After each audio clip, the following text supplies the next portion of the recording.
Jim's Tiny Arcade, mother effer. We've got 8 of these, we're calling them the 816 console cabinets. So they're arcade cabinets with home consoles in them. And on the bottom, we've got kind of a museum going on. So it's an arcade/museum. And we bring the museum to the arcade cabinet itself. So if you can look down below, you'll see that we've got cartridges on display in some of them. We've got controllers and systems and different types of swag all on display. You can see each cabinet has something different in it. Now, do these cabinets have just like all the games or certain games that you can play? Well, it's whatever cartridge we want to put in there. So when the arcade opens, it'll be like any other arcade. These are the games we have, and then maybe once a week or so we'll change some games out. Okay. So you can play something different. All right. So every time you come in, there'll be a few new games. Got the Genesis cabinet. That was our original, the debut. We built that one last year. We brought it to Midwest Gaming Classic last year, and now we've got 8 of them. We've got our own booth, so we're really excited. Yeah. So then our next one, we have the Super Nintendo. Super Nintendo. So a lot of the design elements from the system itself and the controllers. We just try to capture everything about the system in some way, some form or fashion. The logos, the controller layouts, things like that.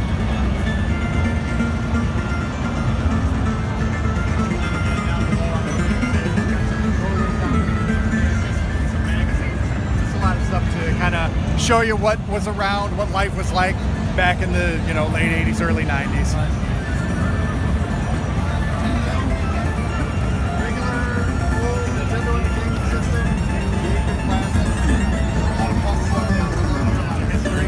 We're running both the Nintendo Entertainment System and its Japanese counterpart, the Nintendo Famicom, down there. Because there's a few games that actually are a little bit better, a little bit enhanced on the Japanese version. Okay. So whenever we have a game out here, we want to have the best version of that game out there. So that's what we've done with Castlevania 3 here. And then anybody plays these cabinets, somebody leaves in the middle like this, you can always walk up to the cabinet. Everyone's got a reset button up top. You can reset the game, and then we don't have to open these, and you can do it yourself. Every cabinet's got one. Yeah. The Game Boy, the Game Boy's got a long history. It's got a lot of incarnations. And so many consoles. I just figured it had to be out here. Let's do one portable system just to show people that, hey, we'll do portables too. Why not? Right, why not? On the other side, we've got the big boy, Neo Geo. If you had lots and lots of money in the 90s, you might have had one of these. Just a step above everything else, man. The graphics and music are just amazing, unbelievable on this system. Definitely like a big boy toy. Right. Now the system I never owned. I could never afford it when I was younger. Me neither. So now I've got one, and I want everybody to be able to play it because it is really a great system. So. The TurboGrafx is one of my personal favorites. Didn't really get. Are you sure? Yeah, go ahead. Didn't really get a fair shake in the U.S. I don't feel like, So I definitely wanted this one to be out there. When you put the CD add-on on this system, it becomes just amazing. So this is a system I actually did own when I was younger. Yeah. I never did have the CDs to it, but I love that system. Yeah, it's just amazing, and so I'm kicking myself for getting rid of it years ago. Yeah. I wanted people to be able to experience this because there really is some great hidden gems on this system. It's pretty much Spectre, Mario, or Sonic. The Atari 2600. I mean, one of the classics, man. That was kind of the first. What I feel like is the first mainstream cartridge-based console that came around. Everybody had one of these. They sold so many units of this one. Everybody had Pac-Man.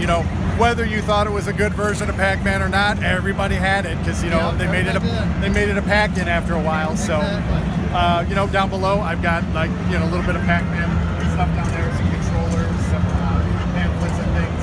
Just to kind of show you, this is kind of stuff that was around. I played this. I had any old buzzard like me probably had one of these things, so I had to have this as part of the arcade. Later on, we'll be debuting. We have a whole different control panel. We can pull this control panel off of it. It's got a paddle control panel, so we'll put the paddles on later. We'll play Warlords. We'll play Circus Atari. We'll play Super Breakout. Kaboom. Oh yeah, we got them ready to go. Awesome. And then, you know, we had to polish it off with the little brother of Sega Genesis, the Sega Master System. Another one like TurboGrafx didn't get a fair shake in the US, so there's a lot of good stuff on here. I wanted it to be out there, so a lot of great add-ons for this system too. I mean, it had 3D glasses. It had this joystick that's down here, really huge joystick. It had a snapper, just like Nintendo did. That's in there too.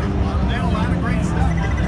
And the Japanese version of this system had an audio add-on that you can add on to it that made the games, they sounded as good as Sega Genesis. They could have easily been a contender against Nintendo if they would have brought some of that stuff over here. It's a shame they didn't, but this particular system, we've put that FM audio add-on into it, so the music on these games sounds much better than. So like I said, every version of the games that we have in here are the best versions of those games. So that's it. That's the first 8. We're calling them the first 8. Those are the first 8 we're going to have when we open up the arcade. There'll be multiples of each one of these cabinets that we'll have in there. We're going to try and open with 50 of them, hopefully later this year, if not early next year.